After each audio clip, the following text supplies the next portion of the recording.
ఈ రీసర్వే అధికార పార్టీ నాయకుల దుర్వినియోగానికి అధికార పార్టీకి ఒక ఫోర్స్గా తయారైంది అధ్యక్ష. గత ప్రభుత్వంలో మరి రెవెన్యూ మినిస్టర్ గారు వచ్చినాక ఒక నమ్మకం విశ్వాసం వచ్చింది అధ్యక్ష.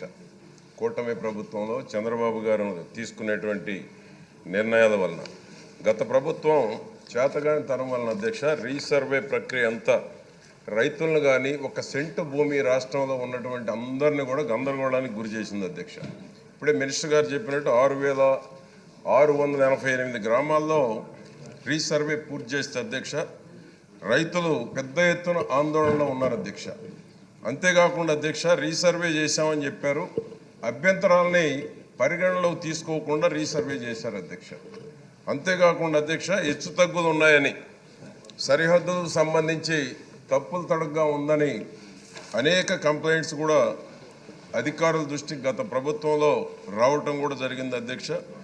దానికి రీసర్వే పేరిట నోటీసులు కూడా ఇవ్వలేదు అధ్యక్ష. ఎక్కడైనా ఒక భూమి రీసర్వే చేసేటప్పుడు 4 పక్కల హద్దుల్లో ఉన్నటువంటి రైతాంగానికి ఎవరైతే ఉన్నారో వాళ్ళకి నోటీసులు ఇచ్చి సర్వే చేయాలి అధ్యక్ష. అటువంటిది ఎక్కడ జరగలేదు అధ్యక్ష.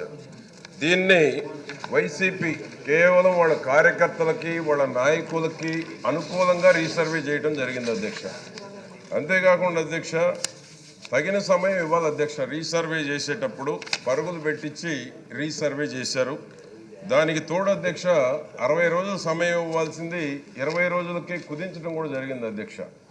దానికి తోడు 6,688 గ్రామాల్లో మా రెవెన్యూ మినిస్టర్ గారు వచ్చిన తర్వాత మళ్ళా వీటన్నిటి మీద ఎంక్వైరీ కోసం గ్రామ సభలు కూడా నిర్వహించడం జరిగింది అధ్యక్ష. దాంట్లో దాదాపు 1,80,000 పైగా అర్జీలు వచ్చినాయి అధ్యక్ష.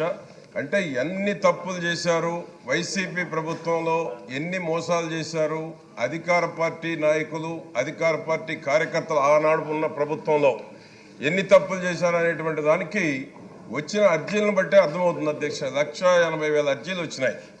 దానికి తోడు అధ్యక్ష పైలట్ ప్రాజెక్టుగా తీసుకొని ఇప్పుడు మినిస్టర్ గారు వచ్చినాక చేస్తున్నారు అధ్యక్ష.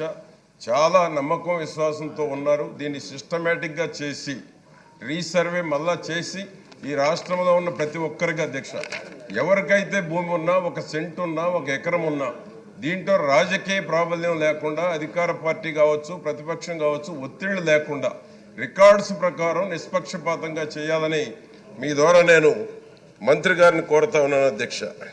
రెండవది అధ్యక్ష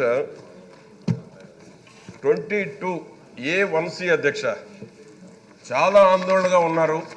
దీని మీద రాష్ట్రం అంతా కూడా అధ్యక్ష 2019కి ముందు కేబినెట్లో గౌరవ ముఖ్యమంత్రి గారి దృష్టికి నేను పదే తీసుకురావడం కూడా జరిగింది అధ్యక్ష.